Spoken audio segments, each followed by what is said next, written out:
రాష్ట్ర ప్రభుత్వం ముదిరాజ్లను బీసీడీ నుండి బీసీఏలోకి మార్చాలని తెలంగాణ ముదిరాజ్ మహాసభ జిల్లా అధ్యక్షుడు జోరుక సదయ్య అన్నారు.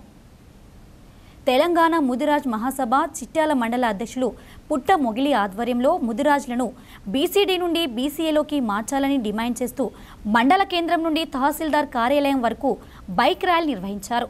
ఈ కార్యక్రమంలో ముఖ్య అతిథిగా తెలంగాణ ముదిరాజ్ మహాసభ జిల్లా అధ్యక్షుడు జోరుక సదయ్య పాల్గొన్నారు. అనంతరం ముదిరాజుల సమస్యల పరిష్కారం కోసం తహసీల్దార్కు వినతి పత్రం సమర్పించారు.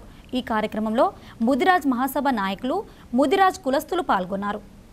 మీ వినతి పత్రంను పరిశీలిస్తే ప్రధాన డిమాండు బీసీడీ నుండి బీసీఏకు అని చెప్పి గత ప్రభుత్వం ఇచ్చిన దాన్ని అమలు చేయాలని కోరుతున్నారు. దాన్ని మేము ప్రభుత్వ దృష్టికి తీసుకెళ్తాం. ప్రభుత్వ ఉత్తర్వుల ప్రకారంగానే మేము ముందు చర్య తీసుకుంటామని మీకు చెప్తున్నాం. ఇక్కడ ఉన్నటువంటి అన్ని గ్రామాల సొసైటీ అధ్యక్షులు, ముదిరాజు బంధువులందరికీ పేరు పేరు నమస్కారం తెలియజేసుకుంటూ ఇప్పుడే ర్యాలీ సెంటర్ నుంచి వెళ్ళి ర్యాలీ తీసుకొని ఆ ర్యాలీతో తీసుకుని వచ్చి ఎంఆర్ఓకు మా వినతి పత్రం ఇవ్వడం జరిగింది. ఈ పేపర్లో అన్ని డిమాండ్స్ మీ ముందు పాత్రికేయులు మీకు ఒక కాపీ ఇస్తాం. కాబట్టి వెంటనే దీన్ని ప్రభుత్వం అమలు చేయాలని ప్రభుత్వాన్ని డిమాండ్ చేస్తూ వాటితో పాటుగానే చెరువులపైన మత్స్యకారులకు, ముదిరాజు బెస్తలకు వారికి హక్కు ఉండేలాగా, రెండోది ఇంకో ప్రస్తుత సమస్య ఏ జిల్లాలో లేని సమస్య జిల్లాలో వచ్చింది. అంటే వలల్ని కట్టకుండా ఇబ్బంది పెడతారు అధికారులు.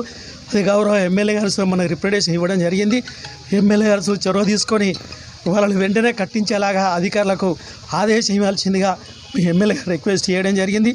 వారితో పాటుగా కలెక్టరేట్స్ మేము విజ్ఞప్తి చేస్తున్నాం. ఎందుకంటే మేము మత్స్యకారులం, మత్స్య సంపద పైన ఆధారపడి ఎన్నో లక్షల రూపాయలు ఖర్చు పెట్టి ఈరోజు చేపలు పోతున్నాం. కాబట్టి వాటి ఇబ్బంది పెట్టకుండా వలలు కట్టేలాగా ఆర్డర్ ఇవ్వాలి, అధికారులకు సూచన ఇవ్వాలని చెప్పి మీ ద్వారా తెలియజేసుకుంటూ ఈ డిమాండ్లు బీసీఏను సాధించే వరకు తప్పకుండా మేము పోరాడతాం. దాంతోపాటుగా ఆర్థికంగా, రాజకీయంగా, విద్యాపరంగా, ఉద్యోగపరంగా అన్ని విధాలుగా మా ముదిరాజు బంధువులు వెనకబడి ఉన్నాం. కాబట్టి మాకు ప్రత్యేకమైనటువంటి గురుకులాలు ఏర్పాటు చేయాల్సిన అవసరం ప్రభుత్వం పైన ఉంది. దాంతో పాటుగానే మాకు రాబోయేటువంటి స్థానిక సంస్థలలో అన్ని రాజకీయ పార్టీలు సముచిత స్థానం కల్పించాలి. ఆయా పార్టీలో పనిచేసే ఏ పార్టీలో పనిచేస్తారో ఇప్పుడున్న ప్రభుత్వం కాంగ్రెస్ పార్టీ ఉంది.